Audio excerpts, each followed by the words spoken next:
हाय ସାଙ୍ଗମାନେ ଆମେ ଏବେ ଆସିକି ପହଞ୍ଚିଗଲୁ କଣ୍ଟିଲୋ ନୀଳମାଧବରେ। ଦେଖନ୍ତୁ କେତେ ଭିଡ଼, କେତେ ଲମ୍ବା ଲାଇନ୍ ଲାଗିଛି, ପୁରା ଜାମ୍। ବହୁତ ସୁନ୍ଦର ମନ୍ଦିରଟେ।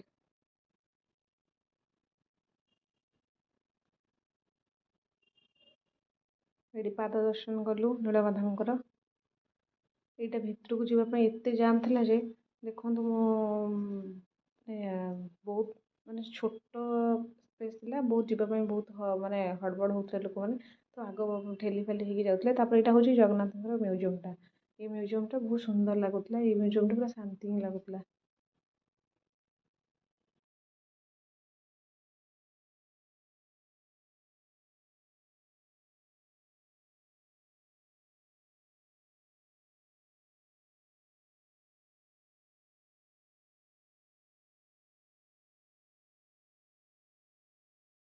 ଏମିତି ଚାରିପାଖ ଯାକ ବୁଲେଇକି ଦର୍ଶନ କରୁଥିଲୁ। ଦେଖନ୍ତୁ କେତେ ସୁନ୍ଦର ଲାଗୁଛି ଆପଣମାନଙ୍କୁ ବି।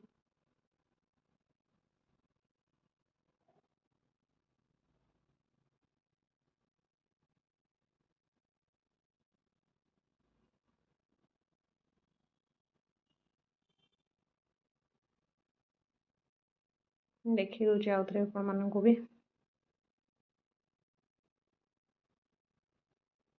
ତାପରେ ଆମେ ବାହାରିଲୁ ନୃସିଂହନାଥ ଟେମ୍ପଲ୍ ଆଉ ଟ୍ରି ବ୍ରିଜ୍।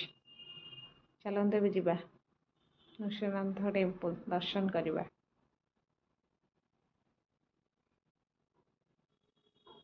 ଏଇଠି ଗୋଟେ ବଡ଼ ପାହାଡ଼ଟେ ଥିଲା ସେଇଠି,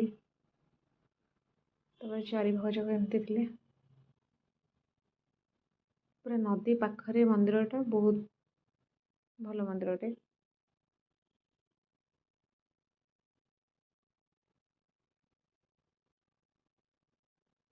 ଏଇଠି ଟିକେ ଗୁମ୍ଫା ଟାଇପ୍ର ଥିଲା, ଆମେ ଏଠି ଟିକେ ବସି ପଡ଼ୁଥିଲୁ, ଟିକେ ରେଷ୍ଟ ନେଉଥିଲୁ। ଦେଖେଇ ଦେଉଛି ଦେଖନ୍ତୁ ଏଇ ଗୁମ୍ଫାଟା କେତେ ବଢ଼ିଆ ଲାଗୁନି। ଏଇ ମନ୍ଦିରଟା ଆକ୍ଚୁଆଲି ଆମେ ବୁଲିକି ଯାଇଥିଲୁ। ଦେଖନ୍ତୁ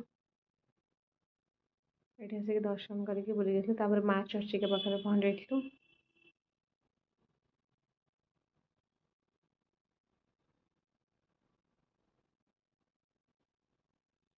ମା ଚର୍ଚ୍ଚିକାରୁ ବାହାରିକି ଆମେ ଆଉ କୁଆଡ଼େ ଯାଇଥିଲୁ ଭିଡ଼ିଓ ମୁଁ କରିପାରୁନଥିଲି। ତାପରେ ଅଟ୍ରି ପାଖରେ ପହଞ୍ଚି ଯାଇଥିଲୁ, ସିଧା ଯେଉଁ ଉଷୁମ ପାଣି ପାଖରେ। ଦେଖନ୍ତୁ ସେଇଠି 55°C ବୋଲି ସେ କହୁଥିଲେ, କିନ୍ତୁ ସବୁବେଳେ ବର୍ଷା ଖରା ଶୀତ ସବୁବେଳେ ହିଁ ସେଇଠି ଏମିତି ଫୁଟୁଥିବ ପାଣିଟା। ସେଇଠି ବି ଆହୁରି 3ଟା କୁଣ୍ଡ ଅଛି, ଗୋଟେ ମାନସିକ, ଗୋଟେ ଗାଧୋଇବା, ଏମିତି ଅଛି। ଆପଣ ଆସିଲେ ହିଁ ଦର୍ଶନ କରିପାରିବେ।